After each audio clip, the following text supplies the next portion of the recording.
Ripon,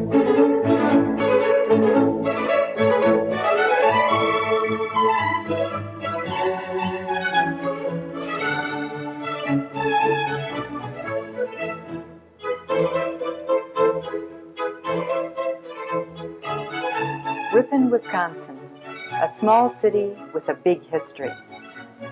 Ripon is located near the headwaters of a small stream that came to be known as Silver Creek, a remote tributary of the Upper Fox River. It stands on the northern edge of one of the largest stretches of open prairie in Wisconsin. The land is rich and well watered. For Native Americans, most recently the Winnebago, it offered good hunting ground for buffalo and deer.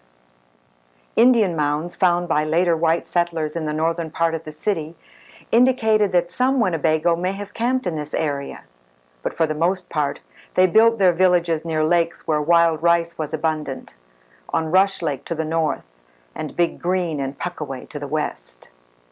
But they made frequent use of the Great Butamore Trail, which crossed the prairie from northeast to southwest. An ancient oak tree, still standing near the center of Ripon, once served as a marker on that trail. The signal oak is one of the last reminders of a culture that once dominated this area. For the first white settlers coming into the area in the 1830s, the prairie promised to be good farmland, while Little Silver Creek, with a fall of over 100 feet within our present city limits, offered opportunities for the development of water power. 3 of these early settlers became the founders of the city of Ripon: John Scott Horner, a lawyer and land speculator, Warren Chase, a social reformer, and David Mapes, jack of all trades, but basically a promoter. Horner, a Virginian, had been appointed first secretary and acting governor of the new territory of Wisconsin by President Andrew Jackson in 1836. After completing his duties in that office, he was put in charge of the federal land office at Green Bay, and while serving in that capacity, he purchased several potentially valuable parcels of government land. One of these, acquired in 1838, was a quarter section straddling Silver Creek, the center of our present city. He was impressed with its potential as a town site, and 11 years later, he would help to found the village of Ripon on that site. In the meantime, however, the area was discovered by a band of utopian idealists looking for a place to establish an experimental colony. They called themselves the Wisconsin Phalanx and planned to build a socialist community along lines suggested by the French philosopher Charles Fourier. In 1844, they occupied the valley just west of Horner's quarter section, calling their settlement Ceresco, after Ceres, the Roman goddess of agriculture. They owned everything in common, sharing the work and its rewards more or less equally. And they made the system work better than most who tried it in the 1840s. They had a charismatic leader in Warren Chase, a New Englander, who referred to himself variously as the Lone One, or the Ladies' Advocate, or the World's Child. He was interested in all manner of social reforms, from abolition to women's rights, and his only religion was a form of spiritualism. But he helped write the Constitution of the state of Wisconsin. He served in the first state senate, and he ran for governor of the state on the Free Soil Party ticket in 1849. By this time, though, he was willing to admit that his socialist experiment was not working. He stayed in the area long enough to convert the commune into a more conventional village, and then he moved on. Many of the approximately 200 members of the Wisconsin Phalanx also moved on, some to form new settlements nearby like Berlin and Eureka, others to follow the gold rush trails to California. But many, like Jacob Woodruff, who built the Octagon House which still stands on Liberty Street, stayed as a part of the new village of Ceresco. In 1845, Captain David Mapes, lately of New York, visited the commune at Ceresco, then in its second year. He had recently lost his steamboat business on the Hudson River in New York and was looking for opportunities on the western frontier. He liked the looks of the land that Governor Horner had purchased just east of the commune, and so he sought out the governor, who was then living on the south shore of Green Lake. Mapes proposed that the two join forces in promoting a town on Silver Creek. It took a while to convince the governor, but in 1849, Horner agreed to Mapes' plan. By that time, the socialist experiment was winding down, and, what was more important, the tide of settlement moving northward and westward across the new state had reached the edge of the prairie. In 1849, the two men laid out the village of Ripon. Horner gave Mapes alternate town lots on his quarter section of land as his part of the bargain. Mapes agreed to build a flour mill on Silver Creek and a hotel at one end of the future town square. Horner retained the right to name the village. He called it Ripon, after the cathedral town in Yorkshire, England, the Horner family's ancestral home. David Mapes proved to be a town promoter of considerable skill. His mill attracted business from the surrounding farm community. His hotel became a convenient stopping place for pioneer families passing through in their search for new homesteads.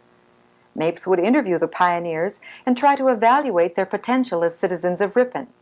If he liked them, he would offer them inducements to stay. If not, he would tell them of better opportunities to the north and west. The first waves of settlers were Yankees for the most part, from New England and New York, where Mapes had lived. He knew the kind of community that they were looking for, and he was able to convince many to stay. He promised them schools for their children and a college for the young adults. But he also knew that a landlocked village needed improved means of transportation. And in the 1850s, that meant railroads. He scored a tremendous victory in 1856 when he induced the Milwaukee and Horicon to build into Ripon and on to Berlin. This assured his village a market. But he also knew that his prairie city would need inexpensive lumber if it was to thrive. So he actively promoted a second line of railroad to the Wolf River, where lumber was plentiful, and founded the village of Winneconne to serve as its terminal. Political pressure was used to get another line from Oshkosh to Ripon, and finally the Sheboygan and Fond du Lac was built through Ripon as part of a major east-west line. The future of the Prairie City as a market and milling center for agricultural products, particularly wheat, was secure. By 1853, Silver Creek had been dammed in 4 places within the city limits, and over the years, 9 different mills made use of its water power.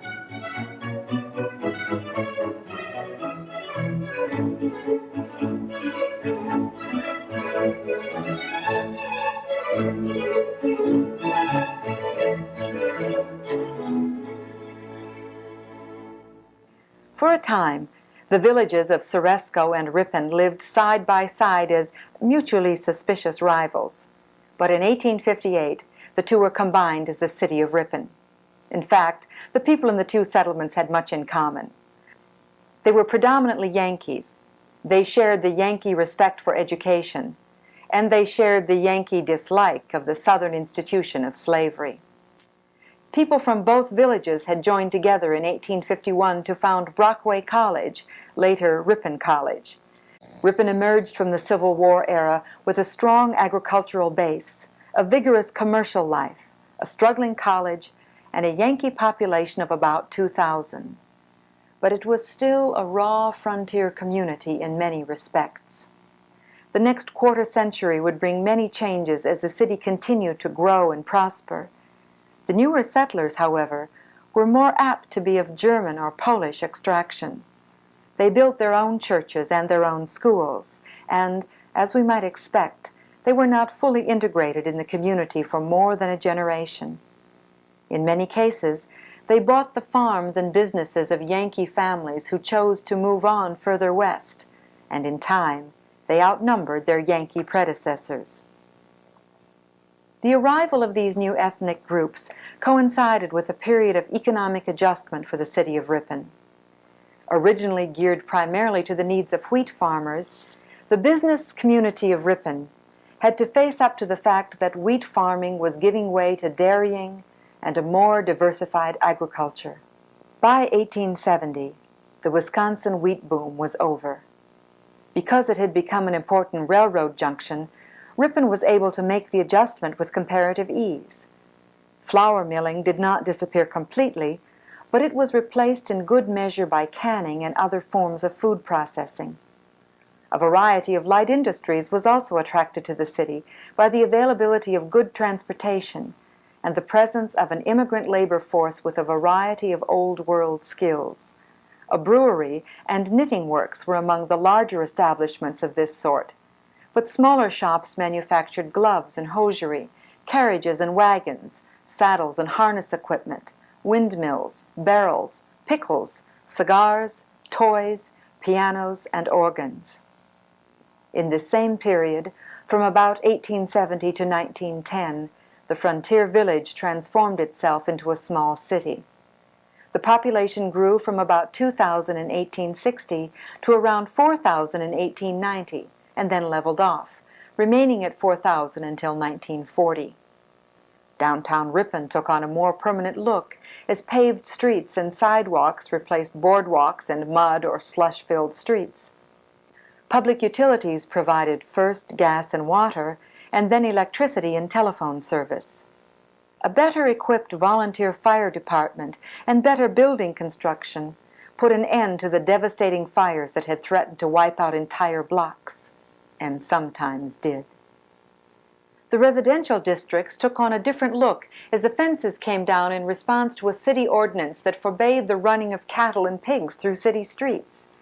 The Ripon Improvement Association, organized in 1880, provided direction for many of these changes and also undertook a beautification program that lined the streets of the prairie city with trees.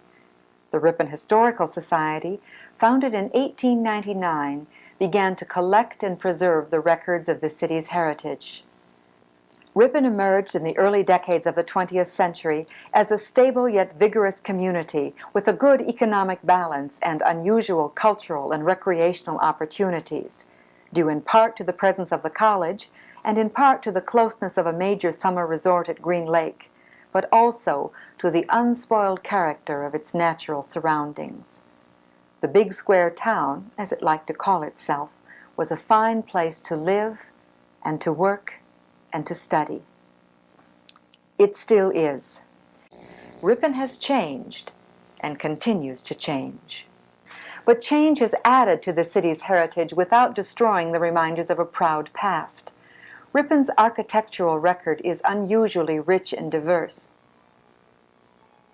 To date, 7 of our buildings have been placed on the National Register of Historic Places: Ceresco, home of the Wisconsin Phalanx; the John Scott Horner House, because of its association with the first Territorial Secretary; the Jacob Woodruff House, an interesting example of an octagon house constructed of grout; the birthplace of the Republican Party; the Pedrick Lawson House, due to its use in construction of grout blocks; St. Peter's Episcopal Church, a fine example of Carpenter's Gothic; and the first Congregational Church, designed by the noted Wisconsin architects Townsend Mix. Others are pending. State Historical Society markers proclaim the historical significance of Ceresco, the Little White Schoolhouse, Ripon College, and the birthplace of Carrie Chapman Catt, noted leader of the movement for women's rights. Ripon College takes pride in its part in the founding of the National Forensic League, and of course in the renown of some of its former students. Ripon has remained a small city, fortunate in its location and in the people who have chosen to live and to work here, proud of its heritage and of its place in the history of Wisconsin and the nation.